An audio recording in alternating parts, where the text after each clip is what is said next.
Remue ménage.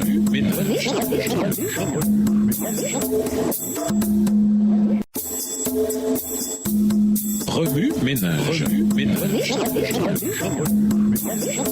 Bienvenue dans votre émission. Remue ménage. Nous voilà à la leçon du dimanche. Intériorisez, ne trébuchez pas. Vous est-il déjà arrivé de travailler sur un problème et de vous retrouver bloqué? Malgré vos efforts les plus acharnés, rien n'a abouti. Mais voilà que quelqu'un se présente et résout le problème sans effort. Il y a de quoi être frustré. C'est exactement ce que les Juifs qui n'avaient pas mis leur foi en Jésus ressentaient quant à l'évangile de Paul. Paul enseignait que nous sommes tous des pécheurs et que nous ne pouvons être sauvés par nos œuvres. Romains 3, les versets 20 à 23. Nous ne pouvons être sauvés que par la foi en Jésus. La foi juive enseignait aux croyants à travailler très dur, avec ferveur pour poursuivre la justice de la loi. Et cependant, Israël n'avait pas atteint le but de la loi. Romains 9, verset 31. D'autre part, les chrétiens qui ne poursuivaient pas la justice l'ont trouvé parce qu'ils cherchaient la justification par la foi en Christ plutôt que par les œuvres. Romains 9, verset 30. C'était pour de nombreux juifs intensément frustrant. Ils considéraient Jésus comme une pierre qui fait trébucher, un rocher qui fait tomber. Romains 9, les versets 32 et 33. Ils n'étaient pas d'accord avec l'idée que la simple foi en Jésus suffisait à justifier les pécheurs et que les œuvres et le dévouement pour se conformer à la loi de Dieu ne pouvaient rien faire pour les sauver. Comment ces Juifs purent-ils commettre une telle erreur? L'effort pour établir leur propre justice par l'obéissance à la loi révèle leur ignorance de la justice de Dieu. Romains 10, verset 3. La justice de Dieu, c'est sa sainteté et la perfection de son caractère. Cette justice divine est plus élevée que ce que la pensée humaine la plus élevée peut atteindre. En sous-estimant la justice de Dieu, les Juifs imaginaient qu'ils pouvaient atteindre le niveau le plus bas de leur propre imagination. C'est là une erreur fatale. La justice de Dieu, sa perfection de caractère, dépasse notre imagination la plus fertile. Lorsque nous comprendrons la véritable beauté et la sainteté du caractère juste de Dieu, alors nous comprendrons qu'aucun effort humain ne pourra jamais atteindre la norme infinie d'un Dieu infini. En conséquence de leur ignorance de la justice de Dieu, les Juifs incroyants cherchaient à établir leur propre justice par l'obéissance à la loi. Ils ne se soumettaient pas à la justice de Dieu. Romains 10, verset 3. Se soumettre à la justice de Dieu, c'est recevoir le don de la justification par la foi en Jésus. Parce qu'ils pensaient pouvoir atteindre la justice de la loi par leurs efforts, ils ne voyaient aucune raison de se soumettre à la justice de Dieu en tant que don. Avez-vous vraiment apprécié la beauté de la justice divine? Cette appréciation vous a-t-elle conduit à moins vous confier en vous-même et à poursuivre la justification par la foi plutôt que par les œuvres de la loi? Remue ménage, revenez à votre texte écrit et étudiez le passage. Encerclez les mots ou expressions ou idées répétées. Soulignez les mots ou expressions qui sont importants et qui signifient quelque chose pour vous. Reliez par une flèche les mots ou expressions aux autres mots ou expressions associés au connexe. Quels éclairages particuliers vos notes semblent-elles indiquer dans l'ensemble? Mémorisez votre verset préféré tiré de Romains 9 à 11. Écrivez-le plusieurs fois pour vous le rappeler plus facilement. Faites-vous l'expérience des Israélites, à savoir travailler dur pour trouver la justice sans parvenir pour autant à l'obtenir? Au revoir. Et à demain si Dieu veut.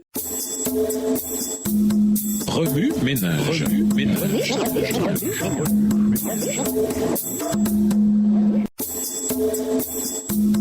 Remue ménage.